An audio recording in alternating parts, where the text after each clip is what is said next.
Hello everyone, आप सबका स्वागत है मेरे एनसीईआरटी की सीरीज़ में। तो हम लोग 7.1 सॉल्व कर रहे थे कोऑर्डिनेट ज्योमेट्री। तो हमने क्वेश्चन नंबर 1, 2, 3, 4 सॉल्व कर लिया था। अब क्वेश्चन 5 सॉल्व करने वाले हैं। तो क्वेश्चन 5 ये कहता है कि किसी क्लास में 4 बच्चे बैठे हुए हैं, 4 कोनों पे A, B, C, D ये 4 बच्चे बैठे हुए हैं।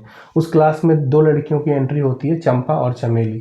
तो इन दोनों लड़कियां आपस में बात करती हैं और कहती हैं, जिसमें से चंपा कहती है चमेली से कि आप देखो इस क्लास में जो बच्चे बैठे हुए हैं 4 कोने पे, तो वो एक स्क्वायर फॉर्म कर रहे हैं, है ना। यानी कि जिस तरीके से वो बैठे हैं स्क्वायर शेप में वो लोग बैठे हैं। यानी कि हमें क्या करना है, ABCD को एक स्क्वायर प्रूफ करना है। तो यानी कि चंपा का जो स्टेटमेंट है कि ABCD are forming a square, हमें इस बात को प्रूफ कर लेनी है। ठीक है, तो स्क्वायर प्रूफ करने के लिए हम क्या करेंगे, AB equal to BC, BC equal to CD, CD equal to DA और डायगोनल का इक्वल प्रूफ कर लेंगे, हमारा आंसर आ जाएगा। ठीक है, तो सबसे पहले हम मान लेते हैं कि हमारे पास कोई एक स्क्वायर है। ठीक है, स्क्वायर ने हम इसे क्वाड्रिलेटरल मान लेते हैं, जिसमें ए की कोऑर्डिनेट आपके पास दे रखी है 3,4। यहाँ देखो ए किस पे है, x3 पे और y 4 पे, और b हमारा ये रहा b। तो b आप देख सकते हो, b का जो x की दूरी है वो 6 है और y की जो दूरी है वो कितनी है, 7 है। और पॉइंट c यहाँ पे मान लेते हैं।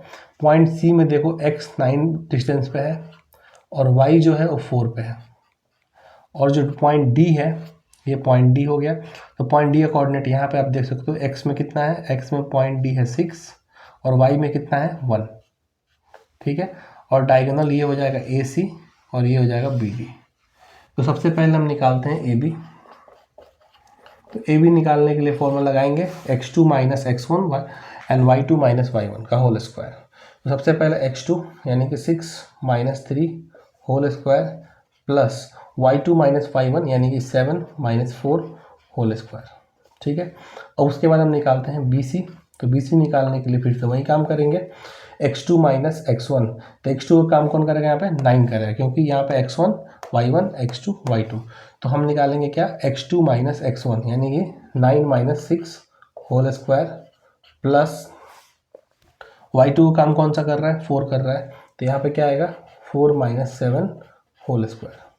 तो अब यहाँ पे आप देखो कितना आने वाला है, 6 में से 3 माइनस करोगे कितना बचेगा, 3। 3 का स्क्वायर कितना होने वाला है, 9। तो यहाँ पर हम लिख लेते हैं 9। 7 में से 4 माइनस करोगे कितना बचेगा, 3। 3 का स्क्वायर कितना हो जाएगा, 9। और 9 और 9 कितना बनाएगा, 18 बनाएगा। कितना बनाएगा, 18। और 18 को आप क्या लिख सकते हो, 2 इंटू 9 लिख सकते हो। और 2 इंटू 9 लिखोगे जब, तो 9 का रूट क्या बनेगा, 3 बनेगा। तो ये आएगा 3√2। क्या आएगा भाई, 3√2 आ जाएगा। ए भी कितना आ गया, 3√2 आ गई। उसी तरीके से BC निकालते हैं। 9 में से 6 माइनस करोगे कितना बचेगा, 3। 3 का स्क्वायर कितना हुआ, 9 प्लस 4 में से माइनस 7 माइनस करो कितना बचेगा, -3। -3 का स्क्वायर कितना होने वाला है, 9। 9 और 9 18। 18 का मतलब कितना हुआ, 3√2। तो अभी तक तो ये प्रूफ हो गया कि AB इक्वल टू BC हमारे पास आ रखा है। ठीक है, अब इतना करने के बाद हम क्या कर लेते हैं, अब हम निकालते हैं CD। तो CD कैसे निकलेगा, फिर वही काम करेंगे। यहाँ पे C पे जो कोऑर्डिनेट्स हैं उसे x1 y1 मान लेंगे। तो यानी कि सबसे पहले आएगा हमारे पास 9 माइनस यहाँ पे x2 कितना हो जाएगा, 6। 9 minus 6 whole square plus y2 minus y1। y2 काम कौन कर रहा है, 1। y1 कितना है, 4 होल स्क्वायर, सॉरी 9 में 6 गया 3। 3 का स्क्वायर 9, फिर 1 माइनस 4 माइनस 3 का स्क्वायर 9। 9 9 कितना हुआ, 18। और 18 सॉल्व करोगे कितना हुआ, 3√2। उसी तरीके से आप निकालोगे DA।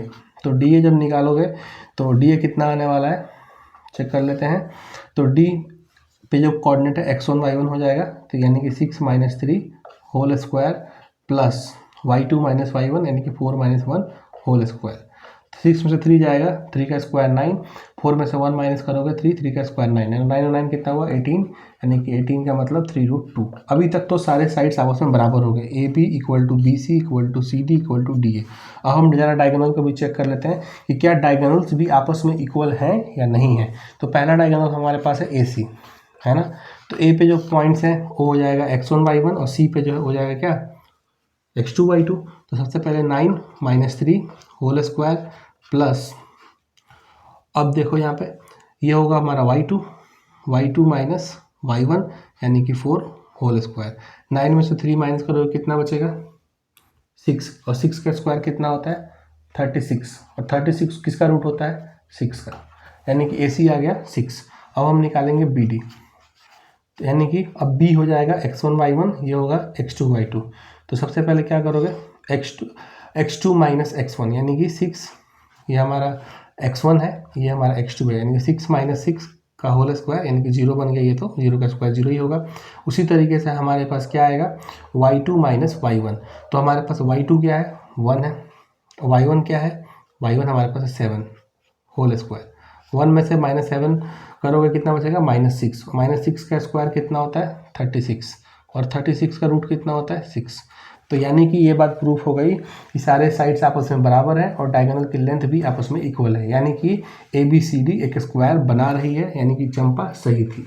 ठीक है, ये बात समझ में आ गया। अब हम आते हैं क्वेश्चन नंबर 6 पे। क्वेश्चन नंबर 6 में कहता है name the type of quadrilateral. Quadrilateral क्या होता है चतुर्भुज। कह रहा है कि आप बताइए कि कौन से प्रकार का चतुर्भुज फॉर्म हो रहा है, नीचे दिए गए पॉइंट्स में कौन से प्रकार का चतुर्भुज फॉर्म हो रहा है। यदि हो रहा है तो उसका नाम बताइए, और नहीं हो रहा है तो बोलिए नहीं है, चतुर्भुज नहीं बना रहा है ना। तो सबसे पहला क्वेश्चन ले लेते हैं। क्वेश्चन 5 आपको समझ में आ गया होगा अच्छे से। तो क्वेश्चन नंबर 6 में क्या है कि आपके पास कुछ कोऑर्डिनेट्स दिए गए हैं, है ना। ये हमारे पास -1 -2 1, 0 -1 2 -3 0 है ना। तो मैंने मान लिया कि ये एक चतुर्भुज के क्या है वर्टिसेस हैं, है ना, वर्टिसेस हैं, शीर्ष हैं। तो ABCD हमारे पास कुछ पॉइंट्स आ गए। तो A का कोऑर्डिनेट हमने मान लिया -1, -2 है ना। B हमने मान लिया 1, 0, C हमने मान लिया -1, 2, और D हमने मान लिया -3, 0 है ना। यही हमारे पास क्वेश्चन में है। ABCD हम निकालेंगे, ABCD और DA, फिर AC और BD निकाल कर चेक करेंगे कौन सा क्वाड्रिलेटरल है। अगर हमारे पास चारों साइड बराबर आ गया और डायगोनल आपस में बराबर आ गए तो हम कहेंगे ये स्क्वायर है। अगर आमने सामने की साइड्स बराबर आती है और डायगोनल इक्वल नहीं आते हैं तब ये पैरेललोग्राम है। ठीक है, होने ये वाला है कि पहला क्वेश्चन में ये स्क्वायर प्रूफ हो जाएगा। दूसरा क्वेश्चन में क्या होगा कि जो लाइंस आप निकालोगे ना क्वाड्रिलेटरल के, आप साइड जब निकालोगे तो वो कोलिनियर प्रूफ हो जाएगा, यानी कि वो कोई भी क्वाड्रिलेटरल नहीं बनाएगा। AB + BC is not equal to, आपको पता चलने वाला है अभी, फिर भी आप पहले इस क्वेश्चन को देख लो, है ना। तो AB निकालने के लिए आप क्या करने वाले हो, ये ले लो x1 y1 x2 y2 है ना। x2 माइनस x1 तो क्या होगा 1 माइनस -1 कितना हो जाएगा +1 है ना, whole square, plus y2 minus y1 यानी कि 0 माइनस -2 कितना होगा +2 का होल स्क्वायर।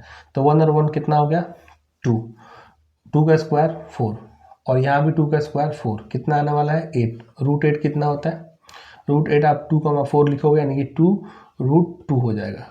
ठीक है, उसी तरीके से आप BC निकालोगे। तो BC निकालोगे तो सबसे पहले क्या होगा आपके पास, ये आ गया आपके पास x1 y1। अब BC के लिए ये बनेगा x1 y1, ये बनेगा x2 y2, ये क्या बनेगा x1 y1 और ये बनेगा x2 y2 है ना। तो सबसे पहले क्या करेंगे x2 माइनस x1 यानी कि -1 आ गया हमारे पास x2 -1 माइनस फार्मूला का, और 1 तो पॉजिटिव है तो ये हो गया square, plus y2 minus y1 यानी कि 2 - 0 होल स्क्वायर। तो ये क्या बन रहा है -2 का स्क्वायर 4, और फिर 2 का स्क्वायर 4, कितना बन रहा है ये √8 बन रहा है। √8 कितना हो जाएगा 2√2 आ गया है ना। उसी तरीके से आप क्या निकालोगे DC निकालोगे। अब DC के लिए क्या हो जाएगा, DC के लिए उसी तरीके से ये हो जाएगा आपके पास x1, DC नहीं आप CD निकालो, ये होगा आपके पास x1 y1, ये हो गया x2 y2। तो सबसे पहले क्या करोगे आप x2 माइनस x1 करोगे, है ना। तो x2 कितना आपके पास -3, और x1 कितना है -1 है, तो एक माइनस तो फॉर्मूला का है, माइनस माइनस बन जाएगा ये प्लस, है ना, +1 का होल स्क्वायर, -3 + 1 होल स्क्वायर। मैं इस तरह कहना चाह रहा हूँ, अगर आपके पास x2 minus x1 whole square है तो x2 की वैल्यू कितनी है -3 है ना, और x1 की वैल्यू कितनी है -1 है ना। तो देखोगे माइनस माइनस कितना बनेगा प्लस बनेगा, -3 + 1 होल स्क्वायर यानी कि -2 का होल स्क्वायर। -2 का स्क्वायर कितना बनेगा 4 बनेगा। चलो आगे देखो यहाँ पे y2 माइनस y1, तो y2 का काम कितना कर रहा है 0, 0 - 2 इज -2, -2 का होल स्क्वायर करोगे कितना आएगा, -2 का होल स्क्वायर करोगे 4 ही आएगा। तो 4 और 4 कितना हो गया √8, √8 मतलब 2√2 2, है ना। अब हम डी ए निकालेंगे, तो डी ए के लिए हमारे पास क्या हो जाएगा, ये होगा x1 y1, ये हमारे पास x2 y2, ठीक है। तो निकालो x2 माइनस x1 यानी कि -1 -3, है ना। तो -3 नहीं, क्योंकि ये क्या है, ये माइनस ऑलरेडी है, एक माइनस फॉर्मूले का, तो क्या आएगा, ये +3 बन जाएगा, है ना, whole square plus y2 minus y1। उससे पहले मैं आपको एक बार और समझाता हूँ, क्या है x2 माइनस x1, तो x2 कितना है -3 और x1 कितना है -3, तो माइनस माइनस कितना बन गया प्लस, तो -3 -1 +3 कितना हुआ आपके पास +2 बन गया, है ना। +2 का स्क्वायर करोगे 4 ही आने वाला है, ठीक है। उसी तरीके से आप क्या करोगे, y2 माइनस y1, तो y2 कितना आपके पास -2 है, y1 कितना है 0, -2 का स्क्वायर कितना बनेगा 4 ही बनेगा, है ना। तो -2 का स्क्वायर लिख दो, 4 और 4 कितना हो गया 8 हो गया, √8 कितना होने वाला है 2√2 होने वाला है, ठीक है। तो अभी तक तो ये बात प्रूफ हो गया, A B equal to B C equal to C D equal to D A. अब डायगोनल भी चेक कर लेते हैं, सबसे पहले ए सी को चेक कर लेते हैं। तो ए सी निकालने के लिए क्या करेंगे, हम निकालेंगे, अब ए सी में ये हो जाएगा x1 y1 और ये हो जाएगा x2 y2, है ना। तो x2 माइनस x1, x2 कितना है -1 और x1 कितना -1 है, तो कितना हो जाएगा +1, है ना, होल स्क्वायर, यानी कि ये 0 बनने वाला है। y2 माइनस y1, y2 काम कितना कर रहा है 2 कर रहा है ना, और माइनस फॉर्मूले का, और y1 आपका भी निगेटिव है, तो निगेटिव निगेटिव कितना बन जाएगा पॉजिटिव बन जाएगा। 2 और 2 कितना हुआ 4, 4 का स्क्वायर 16 और 16 का रूट कितना हुआ आपके पास 4 हो गया, है ना, यानी डायगोनल का लेंथ 4 आ गया आपके पास। उसी तरीके से आप बी डी निकालो, तो जब बी डी निकालोगे तो बी हमारा हो जाएगा x1 y1 और ये कितना बन जाएगा d x2 y2, है ना। तो सबसे पहले क्या करोगे, x2 माइनस x1 यानी कि -3 -1 whole square plus y2 minus y1 यानी कि y2 कितना है 0, y1 कितना है 0 होल स्क्वायर, कोई बेनिफिट नहीं है। -3 कितना हुआ 4, 4 का स्क्वायर 16, 16 का रूट कितना बचा 4 बचा, यानी कि डायगोनल भी आपस में बराबर हो गए, ए सी और बी डी भी आपस में बराबर हो गए और साइड्स भी आपस में बराबर हो गए, यानी कि ए बी सी डी कौन सा क्वाड्रिलेटरल है, ए बी सी डी एक स्क्वायर है, ए बी सी डी क्या है एक स्क्वायर, एक वर्ग है, क्या है वर्ग, ठीक है। अब मैं आपको पार्ट 2 अगले वीडियो में भेजूंगा। थैंक यू, अब तक।